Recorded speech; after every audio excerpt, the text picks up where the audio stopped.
Hermanos, buenas tardes, el Señor les bendiga. Qué bueno verles. La verdad que hay momentos que me encantaría que ustedes pudieran ver lo que yo veo aquí. La verdad que poderle ver aquí, poder verles esperando escuchar la palabra del Señor, porque eso es lo que anhelamos, que el Señor pueda hablar en el día de hoy. Yo no sé si tú vienes con la motivación correcta en el día de hoy, pero mi anhelo es que a través del mensaje de hoy tú puedas encontrarte con Dios y que tú puedas conocer un poco más acerca de su carácter, acerca de su favor, acerca de quién Él es. Así que vamos a empezar en el día de hoy.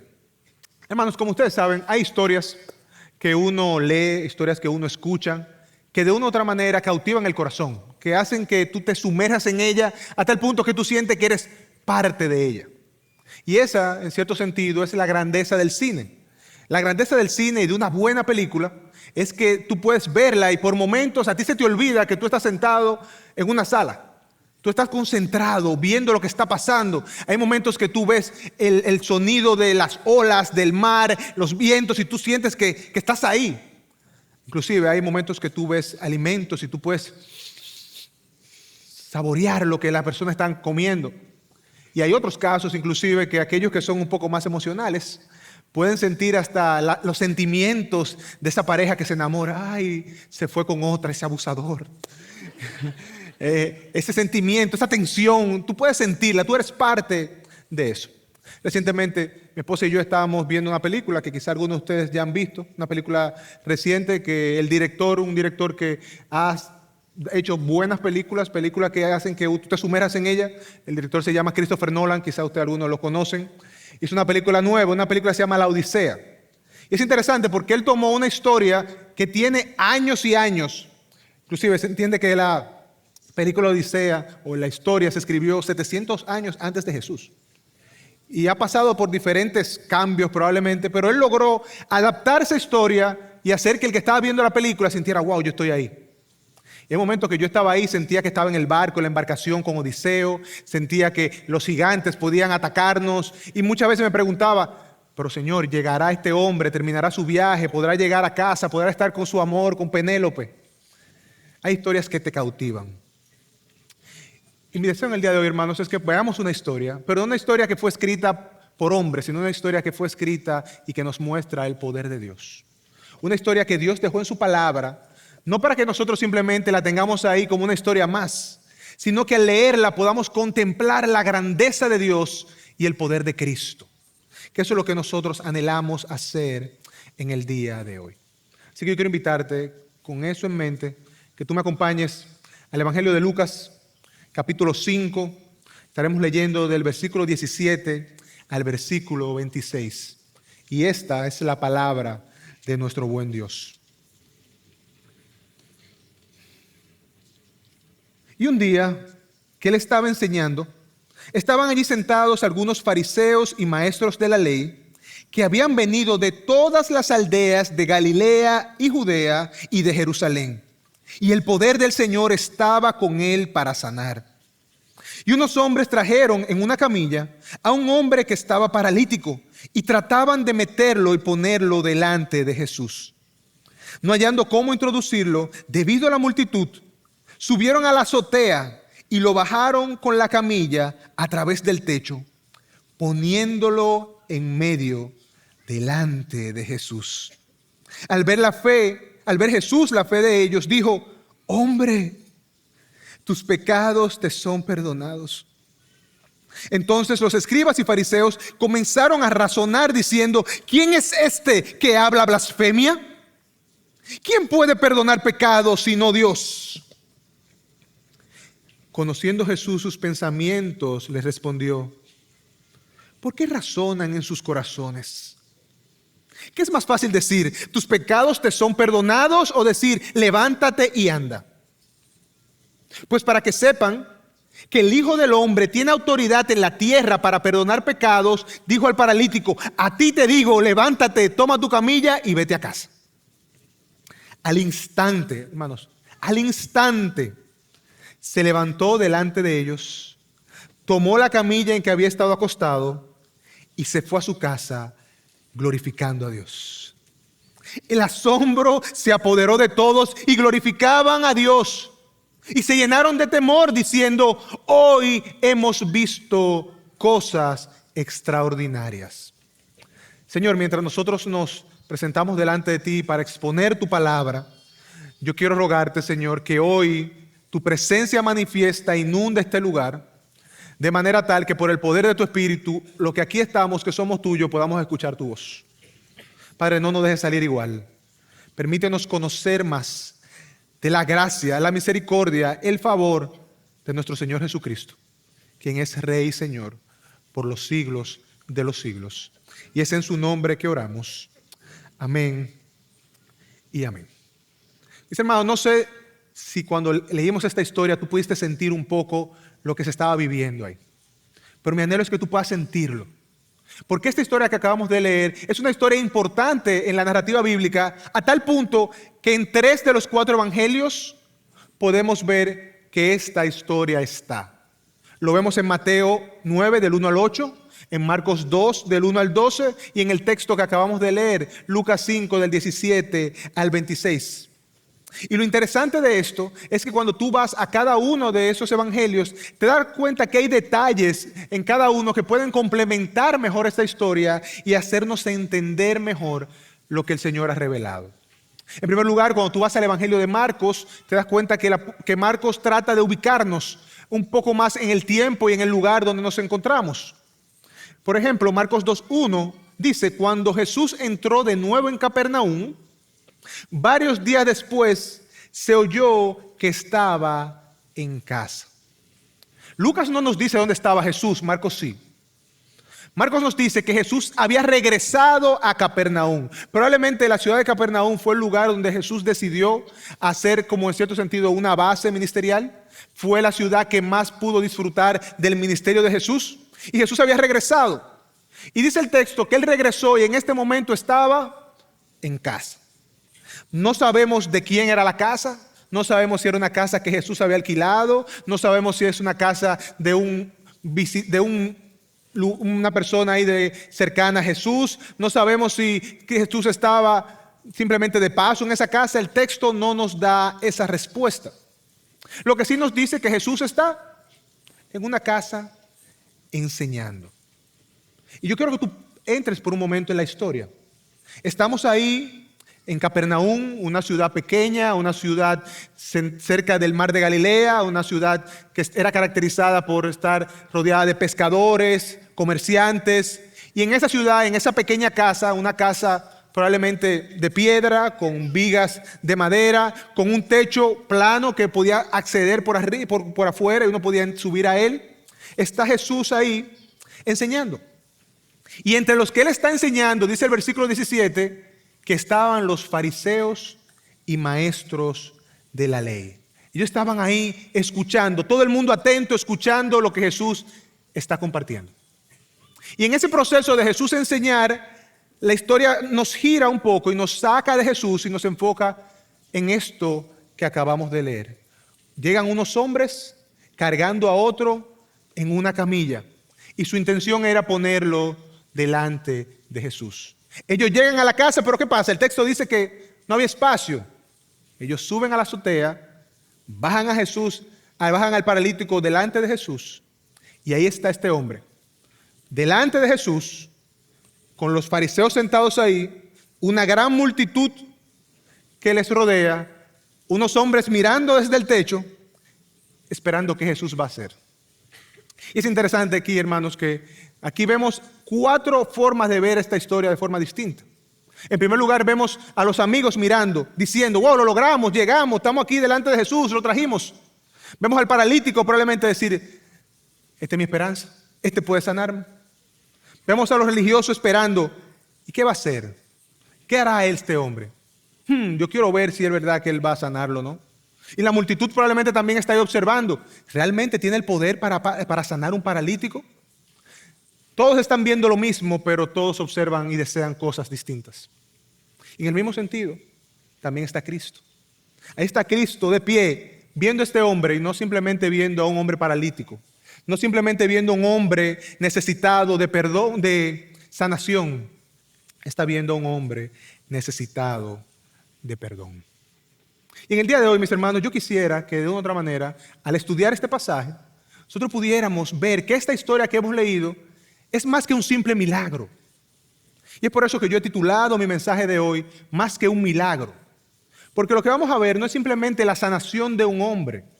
Lo que vamos a ver aquí en el día de hoy es a un hombre que fue buscando sanidad física, pero se fue hallando reconciliación con Dios.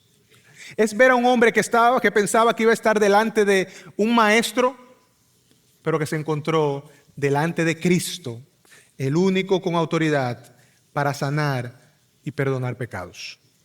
Yo he dividido mi mensaje de hoy en 4 enseñanzas que yo quisiera compartir con ustedes. En primer lugar, que podamos ver la fe que carga a otros. En segundo lugar, que podamos ver la necesidad del paralítico. En tercer lugar, que podamos ver la confrontación de los religiosos. Y en cuarto lugar, que podamos ver a Cristo mostrando su autoridad. Enseñanza número 1, la fe que carga a otros. Luego que Jesús está enseñando, lo que vemos posteriormente a esto es esta escena que vemos a estos hombres llevando a un paralítico delante de Jesús. Y no sé a ti, pero a mí me sorprende esto. Me sorprende la fe, la valentía y el amor de estos hombres. El Evangelio de Lucas no nos dice cuántos hombres eran. En cambio, cuando tú vas a Marcos, nos dice que eran 4 hombres. 4 hombres que se dispusieron a llevar a otro delante de Jesús. El texto no nos dice sus nombres. El texto no nos dice la relación que tenían con él, si eran amigos, si eran familiares, o simplemente era alguien que quería ayudar a este paralítico. El texto no lo dice. Lo que sí está claro es que estos hombres tenían algo en común. Ellos confiaban de que Cristo podía sanar a esta persona. Ellos estaban convencidos de que si lograban poner a esta persona delante de Jesús, Jesús podía sanarles. Y eso es una fe, hermanos, que vale la pena resaltar. Es muy probable que para este momento ya ellos habían escuchado de la obra de Jesús. Es muy probable que para esta altura ya ellos habían visto milagros hechos por Jesús. Marcos nos dice en el capítulo 1, versículos 33 y 34, que ya Jesús era conocido por las obras que hacía. Miren lo que dice el texto. Toda la ciudad se había amontonado a la puerta. ¿Cuál ciudad? La ciudad de Capernaum. Se había amontonado a la puerta y sanó a muchos que estaban enfermos de diversas enfermedades y expulsó muchos demonios. Es probable que ellos sabían de Jesús, habían escuchado de la fama de Jesús y habían concluido, si esta persona tiene oportunidad de ser sanada, solamente es a través de Jesús. Hagamos lo que tengamos que hacer. Y así se dispusieron. Fueron, lo buscaron, prepararon un plan, buscaron una camilla, lo acomodaron en ella y dijeron, vamos a cargarlo, vamos a llevarlo. Y cada uno tomó una esquina y fue caminando a donde estaba Jesús. Imagínese el proceso para eso. Imagínese el llegar ahí. El texto no nos dice qué distancia era, no nos dice si era cerca, si era lejos. Lo que sí sabemos es que cargar a un hombre adulto, independientemente cuál sea la distancia, no era una tarea fácil. Pero estos hombres estaban dispuestos a pagar el precio. Ellos llegan a la casa y ¿qué pasa? Se encuentran con un gran problema. ¿Cuál es el problema? Que dice el versículo 19 que no hallaban cómo introducirlo debido a la multitud. La casa estaba llena, la puerta estaba bloqueada, la multitud les impedía entrar. Seguramente en esa casa habían personas sentadas adelante a los pies de Jesús, habían personas paradas en las puertas, algunos en las ventanas, otros tratando de escuchar. Y ellos al llegar allá no pueden entrar. No pueden entrar. ¿Y qué hicieron? Se pusieron creativos. Utilizaron la creatividad. Dice el texto, subieron a la azotea y lo bajaron con la camilla a través del techo. Ellos no dijeron, bueno, mi hermano, lo intentamos, hicimos lo que pudimos, pero nosotros le trajimos hasta aquí, pero ya la entrada estaba llena, está bloqueada. Quizá en otro momento tú te puedes encontrar con Jesús y Él te ayuda. No. Ellos no vieron esto como un obstáculo. Ellos estaban convencidos, tenemos que llegar a Jesús. E hicieron todo cuanto estaba a su alcance. Hay un detalle importante, hermanos, que el texto de Lucas no nos da, que Marcos sí nos da. No fue simplemente que ellos subieron al techo. Fue que ellos hicieron una abertura en el techo para bajar a este hombre. Marcos 2:4. Como no pudieron acercarse a Jesús a causa de la multitud, levantaron el techo encima de donde él estaba y cuando habían hecho una abertura, bajaron la camilla en que estaba acostado el paralítico. Esta gente rompieron el techo. Y no fue que le hicieron un hoyito, fue un hoyo para que cupiera una persona en una camilla. Yo no sé qué pensó el dueño de la casa cuando vio el techo, pero estas personas estaban dispuestos inclusive hasta ir a la cárcel si era necesario, a tener que pagar ellos la reposición del techo. No importa, yo quiero que esta persona llegue a los pies de Jesús. Y usted pregunta, ¿por qué? Porque ellos sabían que ellos podían cargarlo, pero no podían sanarlo. Ellos podían abrir el techo, ellos podían ir a la cárcel si era necesario, pero el único que tenía el poder para cambiar su condición era aquel que estaba ahí enseñando. Y eso nos recuerda, hermanos, que Dios muchas veces usa personas como estos hombres para acercar a otros a Cristo. La verdadera fe no solamente desea que alguien llegue a Jesús, yo estoy orando por él, yo estoy clamando, no. La verdadera fe hace todo cuanto esté a su alcance para que esa persona llegue a Cristo. Si yo tengo que cargarte, te cargo, pero vamos a llegar a Cristo. Y esto no fue algo que pasó desapercibido para Jesús. Él no vio solamente un techo roto. Cuando Él los ve, Él vio una fe perseverante. Él no vio una interrupción.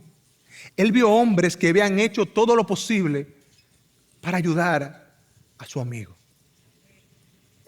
Cuando yo pienso en esto, hermano, yo veo la diferencia de mi corazón con el de Jesús.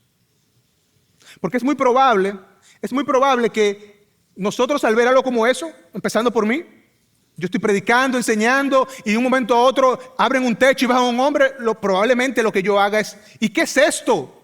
¿Y cómo ustedes hacen algo así? Y esta locura. Enfocarme en la interrupción, pero Jesús no se enfoca en la interrupción. Jesús no está pensando en el techo roto, está pensando en la necesidad de este hombre. Muchas veces nosotros nos enfocamos en el problema. ¿Y cómo ustedes van a arreglar eso después? ¿Quién va a pagar ese techo? Pero Jesús no está enfocado en el problema, está enfocado en ayudar a este que está delante de él.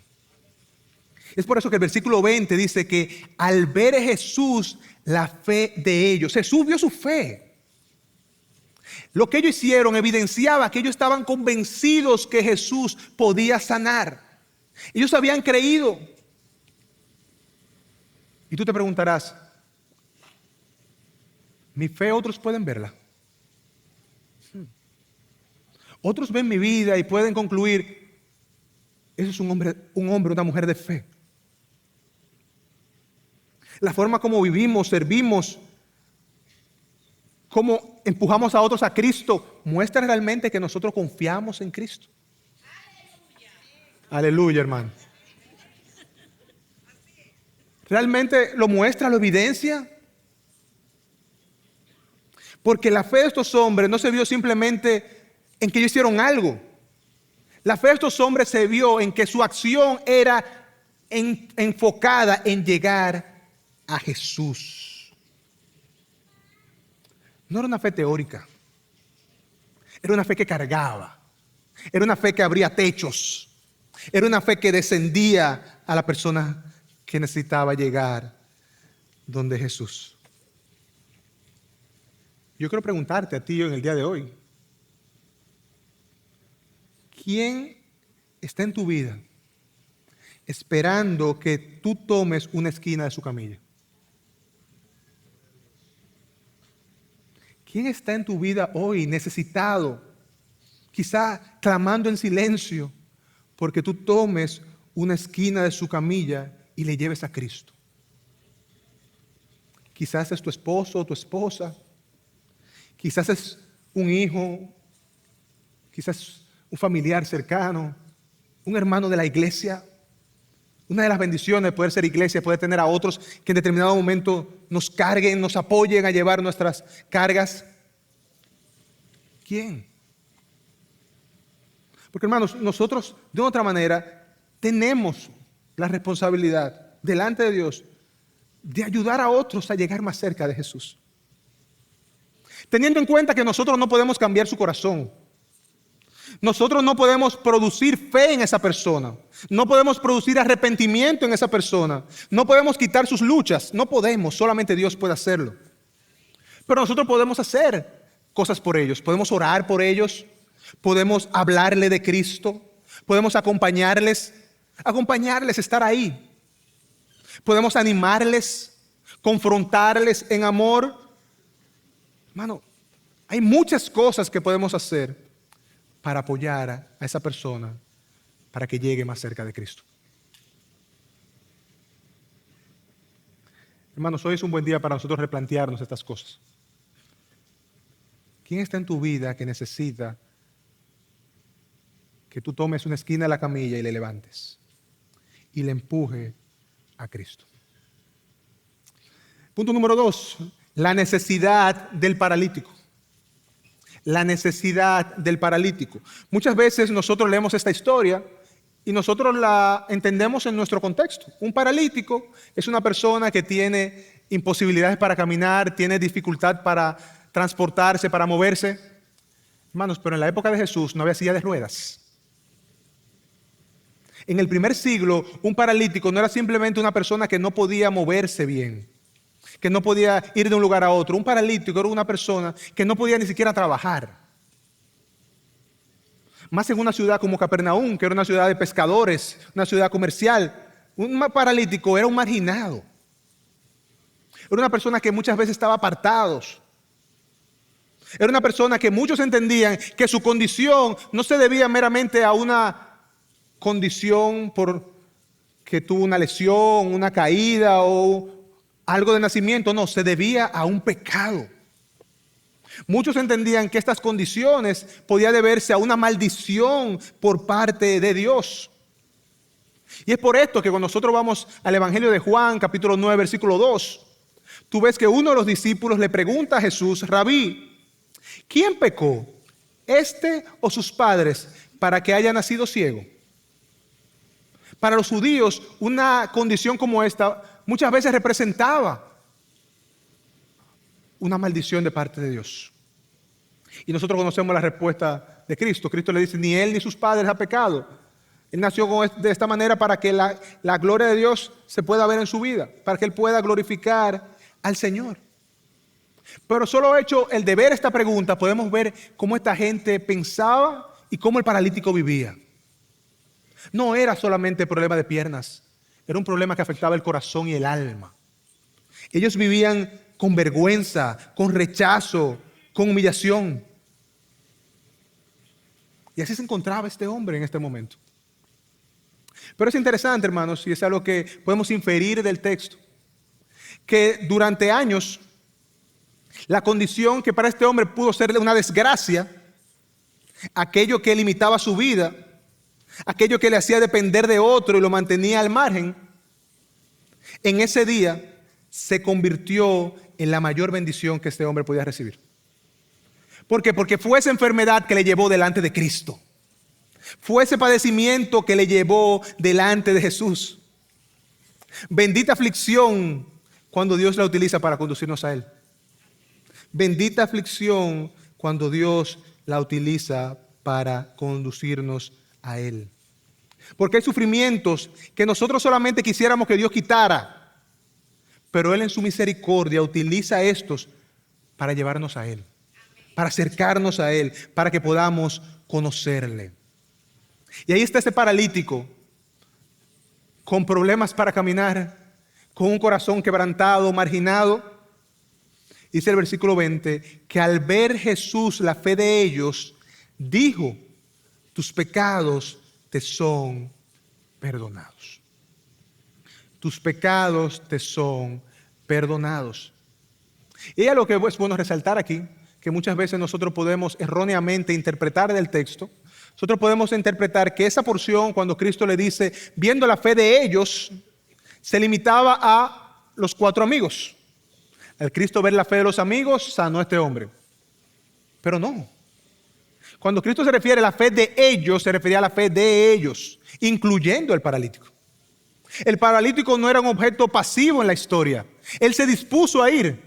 Cuando vinieron donde él o cuando él llamó a sus amigos para que lo llevaran, porque la historia no lo dice, él estaba interesado en llegar donde Jesús. Él había escuchado de Jesús y tenía fe en Jesús. Él dijo, me van a montar en una camilla, vamos. Me van a subir en un techo, vamos. Ustedes me van a bajar por ahí, no hay tema, bájenme. Yo lo que necesito es estar delante de aquel que puede sanarme. Y viendo la fe de él y la fe de sus amigos, Jesús le dice, hombre, tus pecados te son perdonados.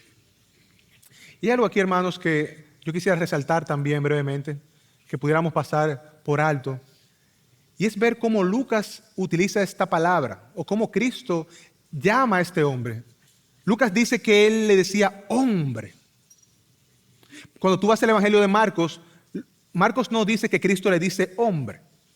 Marcos dice que Cristo le dice hijo. Tus pecados te son perdonados. Y es interesante porque en el relato Lucas utiliza la palabra que en el griego es antrope, para hombre, y Marcos usa la palabra teknon, que es para hijo. Y muchas veces vemos esto, decimos, ¿hay una contradicción? No, probablemente no. Probablemente Cristo utilizó ambas palabras. Sin embargo, el autor del Evangelio de Marcos quería resaltar la ternura de Jesús, la compasión de Jesús, que ve a este hombre y le dice, hijo, hijo. Pero quería resaltar también en Lucas, el autor del Evangelio de Lucas, no quería resaltar la compasión y la ternura de Jesús, quería resaltar a Cristo devolviéndole la dignidad de este hombre. Y le dice hombre. Imaginemos esto, este hombre que era marginado, se encuentra con Jesús y Jesús le dice hombre. ¿Qué quiere decir que era un hombre? Tú eres portador de la imagen de Dios. Tú tienes dignidad, hombre. Yo te digo que tus pecados te son perdonados. Antes de Jesús devolverle su sanidad física, Jesús sabía que parte del proceso de sanar era sanar el corazón de este hombre. Por eso Él le levanta en su dignidad. Tú eres digno. Tú eres un hombre. Tú eres un hombre. Y posterior a eso le dice las palabras más hermosas, hermanos. La palabra más hermosa que tú y yo pudiéramos escuchar. Tus pecados son perdonados. La mayor necesidad de este hombre no era su problema de las piernas. Su mayor necesidad no era ser levantado para que pudiera caminar. Su mayor necesidad era que él necesitaba reconciliación con Dios. Él, al igual que tú y yo, era culpable delante de Dios, merecedor de la condenación eterna. Y es por esto que Cristo, antes de sanarle, va directo a la raíz. Dice, oye, tu mayor problema no es tu incapacidad física, es tu pecado. El puritano inglés Jeremiah Burroughs dijo una vez, hay más mal en el pecado más pequeño que en la aflicción más grande. Hermanos, la mentirita piadosa más chiquita que nadie ve, que nadie sabe, nadie oye, ese pensamiento orgulloso que yo tengo, bueno, este gustico que yo me voy a dar, que yo sé, Señor, pero tú me perdonas, es más abominable delante de Dios que la mayor aflicción en esta tierra. Es por eso que Jesús, que pesa el alma, como decía anteriormente, va a la raíz. Hermanos, si leer esto, escuchar esto, debería confrontarnos. Nosotros podemos identificar muchas cosas que queremos que Jesús cambie en nuestra vida. Quizás nosotros no tenemos problemas en nuestras piernas. Nosotros podemos identificar hoy muchas cosas que queremos que el Señor restaure. Podemos decir, Señor, cambia mis circunstancias. Mira, Señor, esta dolencia que tengo, que tiene a alguien cercano a mí. Podemos decir, Señor, tú sabes esas heridas del pasado que yo tengo ahí que no me dejan avanzar. Esa relación rota que quiero restaurar. Podemos pedir al Señor, Señor, cambia esto. Pero hermanos, Jesús no va a tratar primero esto hasta que no trate nuestro corazón. Porque Él estaba interesado en sanar nuestro corazón. En hacernos más como Él. Y no me malinterpreten, esto no significa que Jesús no le importa nuestro sufrimiento, nuestras luchas, nuestras circunstancias. No, a Él le importa, a Él le duele. Él nos pide, ven, acércate para hallar oportuno socorro, ven a mí. Trae tus necesidades delante de mí. Yo soy compasivo. Pero Jesús no quiere remover un sufrimiento, un problema, un mal terrenal, dejándonos con un mal eterno dentro del corazón. Es por esa razón que Él va a lo profundo, perdona sus pecados y restaura su relación con Dios. Ahora, yo imagino la escena. Piensen en esta escena. El paralítico ahí, Cristo perdonando sus pecados. Eso debió ser un mar de alegría. ¡Gloria a Dios! ¡Sí! ¡Aleluya! Le perdonaron sus pecados. Pero no fue eso. Lo que debía ser un canto de gozo, tristemente lo que trajo fue ira y contienda en los maestros de la ley. Este es nuestro punto número 3, la confrontación de los religiosos.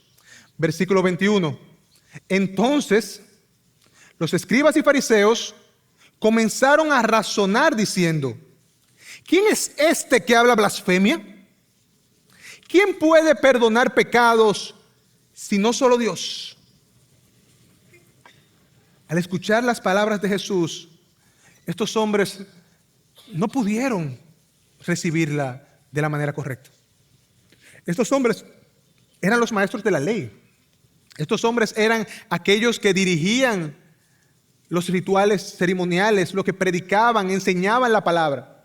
Aquellos que de otra manera estaban más capacitados para entender la revelación de Dios. Pero ellos no podían entender que Jesús compartiera estas palabras. Ellos habían venido de muy lejos, como dice el versículo 17, habían venido desde Galilea y Judea, habían venido de Jerusalén, de diferentes aldeas, para ver a Jesús, para escuchar a Jesús. Pero cuando Jesús dice estas palabras, ellos no pudieron soportarlas. ¿Y qué fue lo primero que concluyeron? Este es un blasfemo. Este es un blasfemo. Él está usurpando una autoridad que a él no le pertenece. Solamente Dios puede perdonar pecados. Es interesante, hermanos, que la conclusión de ellos en esa última pregunta era correcta. Ellos se preguntan, ¿quién puede perdonar pecados si no era Dios? Claro, su teología es correcta. Solo Dios puede perdonar pecados. El problema de ellos es que ellos estaban delante de Dios y no lo estaban viendo. Ellos no podían entender que la segunda persona de la Trinidad, el Hijo de Dios encarnado, estaba delante de ellos con el poder de Dios. No podían entenderlo. Y por eso su conclusión natural fue, este es un blasfemo. Este es un blasfemo. Y desde este momento hasta el final de la vida de Jesús, esta fue la acusación que los maestros de la ley tuvieron en contra de Jesús. Para los judíos, la blasfemia no era poca cosa. Para los judíos, la blasfemia probablemente era uno de los peores males que alguien podía cometer. Porque de otra manera estaba haciendo una afrenta directa contra Dios. Estaba tomando una posición que a Dios solamente le pertenece. Y 3 años después, estos hombres que hoy razonaban acerca de que Jesús era un blasfemo, 3 años después fueron los mismos que causaron, si podemos verlo así, que causaron su muerte. Marcos 14, 61 al 64. cuando Cristo está hablando con el sumo sacerdote ahí, antes de ser crucificado, dice el texto, que él le preguntó, ¿eres tú el Cristo, el Hijo del bendito? Jesús le contestó, yo soy.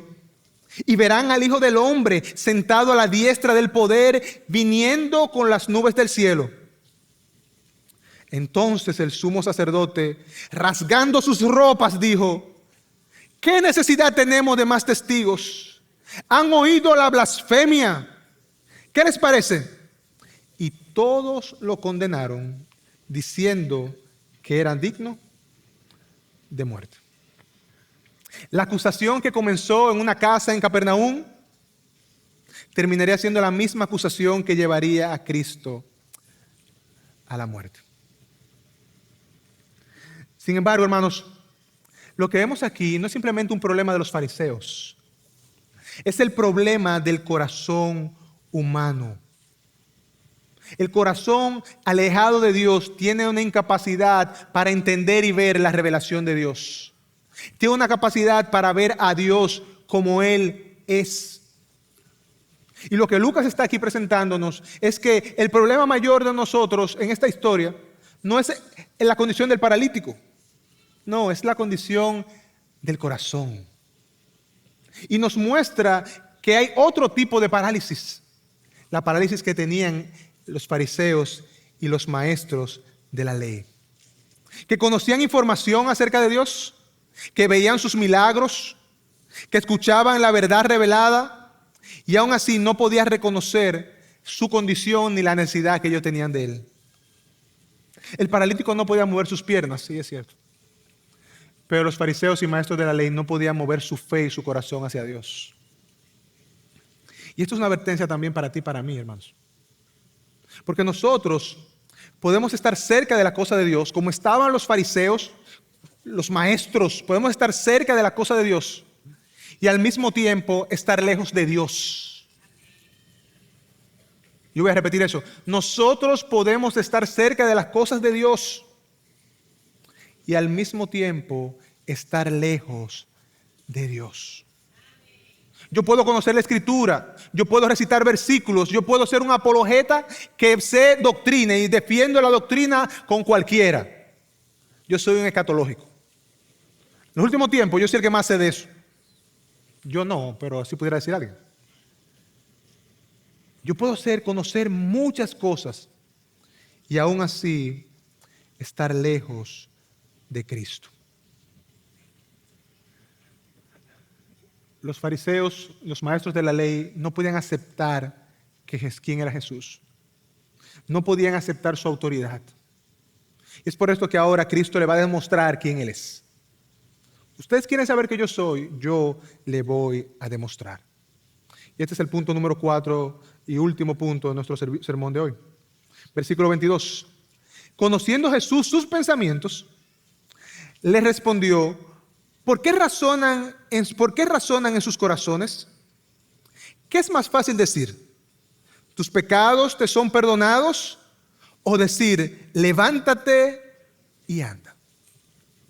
Al parecer, hermanos, viendo este pasaje, las objeciones de los fariseos y maestros de la ley no fue algo que ellos hicieron de manera pública, fue algo que ellos hicieron de manera privada.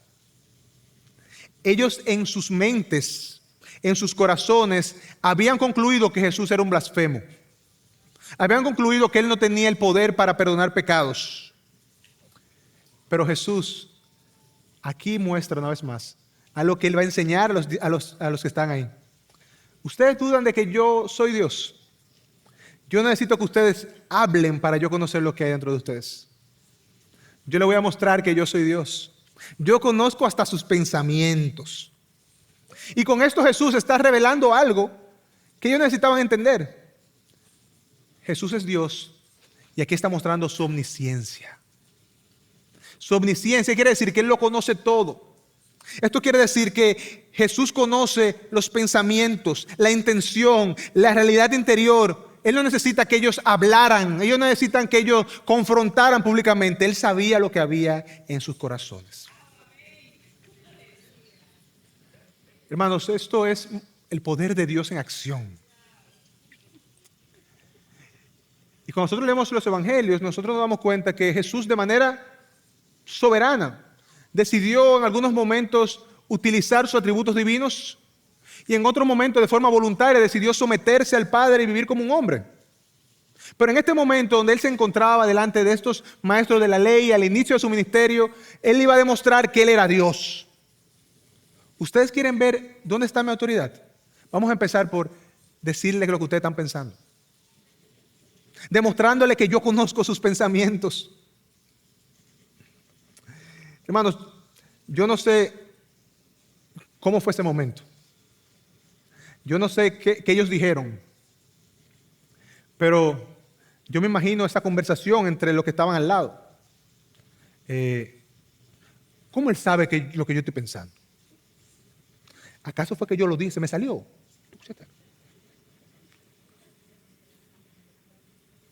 ¿Cómo él sabe? ¿Cómo él sabe lo que nosotros pensamos en nuestro corazón? Hermanos, si solamente este hecho debió haber humillado sus corazones y hacerse la pregunta, pero ¿quién es este hombre? Ellos ya habían escuchado a Jesús enseñar, ya habían escuchado de los milagros de Jesús.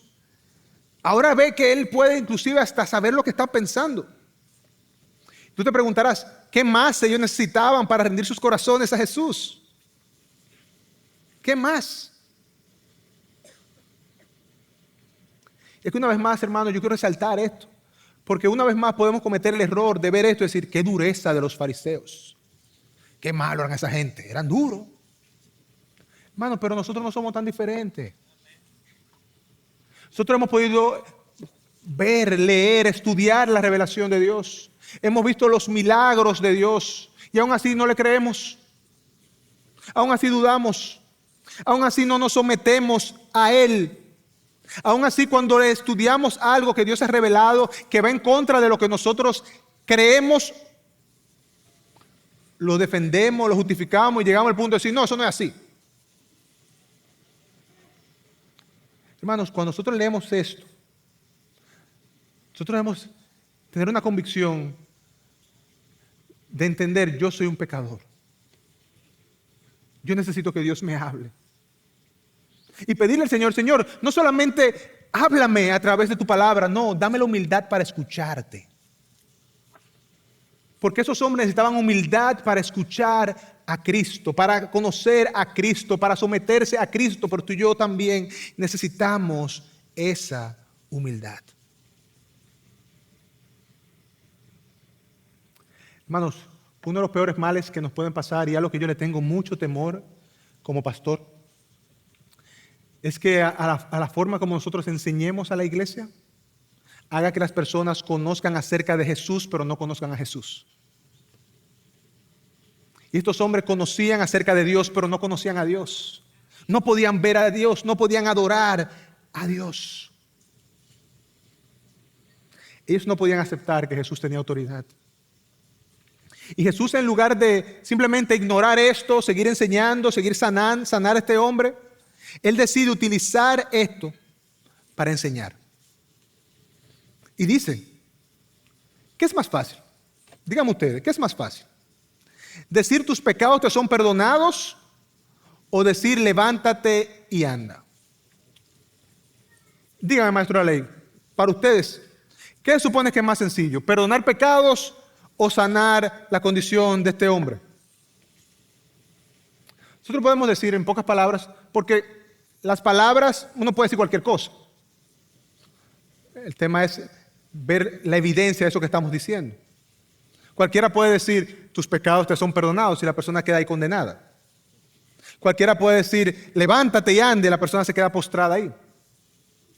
La diferencia estaba en que estas dos cosas, perdonar pecados o sanar, las evidencias, una era visible, pero la otra no podía verse. Si Jesús decía, tus pecados te son perdonados, ¿cómo yo lo sé? Bueno, cuando lleguemos a la presencia del Señor vamos a ver si estaba ahí. Pero sanar sus piernas, eso era visible, ellos podían verlo.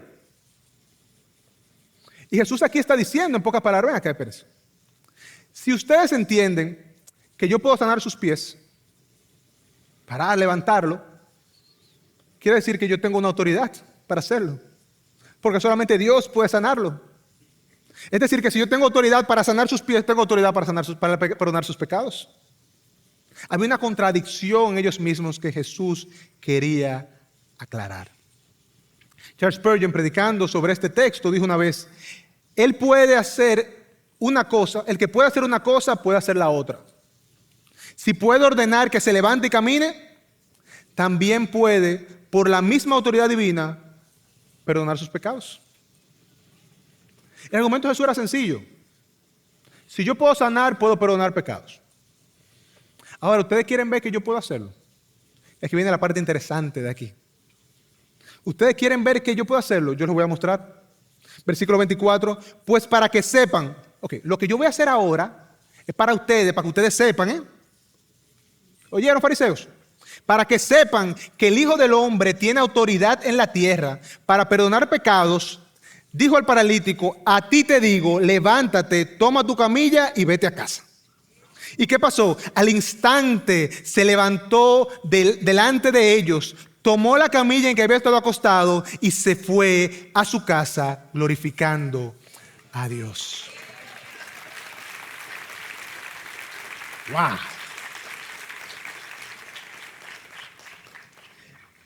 Amados, no pasemos por alto los detalles. Dice el versículo 25, al instante. No fue que después de Jesús pedirle que se parara, él tuvo que llevarle una terapia. Hay que darle un masaje. No, es que al instante sus músculos de las piernas tomaron forma, cogieron fortaleza, el hombre se puso de pie.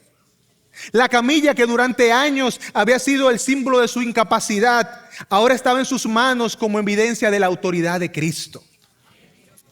Hermanos, y cuando tú lees la Escritura, tú te das cuenta que a través de la página de la Escritura, tú ves a Dios hablando, al Salvador hablando y a todos sometiéndose delante de Él. Las enfermedades no podían resistir su mandato. Sana, ve, eres curado. Jairo, no te apures, está sana. La parálisis tuvo que ceder ante su palabra. Los demonios no podían oponérselo. ¿Qué tienes que ver con nosotros, hijos del Dios viviente? Los demonios no podían oponérsele. Cuando Cristo habla, hasta los demonios tiemblan. Los vientos, en un momento Cristo está en una barca con los discípulos y hay una gran tormenta, hay gran temor. Cristo se levanta y dice: ¡Hey, vientos, cálmense y sosiéguense! ¿Qué hicieron? La muerte misma. Lázaro tiene 4 días en una tumba. Y llega Jesús y no llega con rituales. Lázaro, ven fuera. Mano, ni aún la muerte puede retenerse a la voluntad de Cristo. Ni aún la muerte puede retenerse a la voluntad de Cristo. La pregunta entonces, hermanos, no es si Jesús tiene autoridad, porque la tiene. La pregunta para nosotros hoy es: ¿confiamos nosotros en aquel que tiene toda autoridad? No solo en domingo, en el día a día, ¿confiamos nosotros en aquel que tiene toda autoridad? Este hombre se puso de pie, salió glorificando al Señor. Y los que estaban ahí fueron maravillados por esto. Miren cómo Lucas termina el relato, versículo 26. El asombro se apoderó de todos y glorificaban a Dios. Y se llenaron de temor diciendo: hoy hemos visto cosas extraordinarias. Hermanos, al ver esto, todos los que estaban ahí, todos. ¿Qué quiere decir todos? ¿Qué quiere decir todos? Pues hasta los fariseos ahí se sorprendieron. Ustedes dudaban de mí. Hasta los fariseos se asombraron de ver esto. ¿Y qué hicieron? Glorificaron a Dios y temieron. Adoraron a Dios. Señor, tú eres más grande que nosotros. Tú eres digno de gloria. Pero al mismo tiempo temieron. Tuvieron temor en su corazón al ver su pequeñez delante de aquel que tenía el poder para sanar. Hermanos, ellos conocieron algo, vivieron algo que al final le llevó a concluir: ¡wow! Hoy hemos visto cosas extraordinarias. ¿Por qué encontramos algo, hermano, que yo no quiero que tú pases desapercibido? No confundas esto. El asombro no es lo mismo que la fe. El asombro no es lo mismo que la fe. Una persona puede quedar impresionada por el poder de Jesús y aún así no rendirse delante de Él. En el Nuevo Testamento vemos casos de personas que vieron los milagros de Jesús, escucharon sus enseñanzas, se maravillaron con Él, pero no respondieron verdaderamente como debían. Usted conoce la historia de 10 leprosos. Estos 10 leprosos no solamente vieron, recibieron, fueron beneficiados del poder de Dios. 10, uno regresó a glorificar a Dios y a dar gracias. Judas duró 3 años caminando con Cristo. 3 años viendo sus obras, sus milagros. Y aún así no le creyó. Aún así no rindió su corazón a Él. Porque cuando leemos esta historia, tú te das cuenta que es posible admirar a Cristo. Es posible clamar a Cristo, entender que Él tiene poder. Y aún así no rendirnos a Él. Es por eso que yo quisiera invitarte al salir de aquí en el día de hoy. Tú puedas preguntarte, ¿tú te has rendido por completo a Jesús? ¿Tú confías plenamente en Jesús? ¿Tú estás convencido que solamente Él tiene autoridad para sanar y perdonar pecados? ¿Tú has llegado a la conclusión en tu corazón que Él es la única esperanza? ¿Que si vale la pena vivir por algo es vivir para Él y por Él? Hermanos, lo que vimos hoy, esta historia, este relato, no es una historia que nos habla simplemente de un hombre que fue sanado. No, no. Esta historia nos habla de un hombre que recibió la misericordia, el favor de Dios, la compasión de Cristo. Una historia que nos habla del poder de Dios puesto de manifiesto a través de Jesús. Pero al mismo tiempo nos habla del peligro de un corazón que puede conocer mucho, pero que no está dispuesto a rendirse a Él. Que el Señor nos ayude a vivir una vida que muestre que somos de Él y que muestre el poder de Dios a tal punto que otros, cuando vean nuestra vida, cuando vean lo que Dios hace en nosotros, puedan decir: wow, cosas extraordinarias ha hecho Dios en Carlos, en María, en Juan, en Joan. Hoy yo quiero alabarle. Padre, gracias. Gracias por tu palabra, gracias por esta historia que nos recuerda y nos empuja a ver a Cristo como Rey y Señor, a recordar quién Él es y quiénes somos nosotros. Yo te pido por nuestra iglesia que tú nos ayudes a vivir una vida digna de tu llamado. En el nombre de Jesús. Amén. Amén. Señor les bendiga, hermanos. Gracias por acceder a este recurso. Espero que haya sido de gran bendición para tu vida. Te sugiero que te suscribas a este canal de forma que tú puedas recibir notificación la próxima vez que hayamos subido un nuevo recurso que pueda servirte de instrucción y bendición.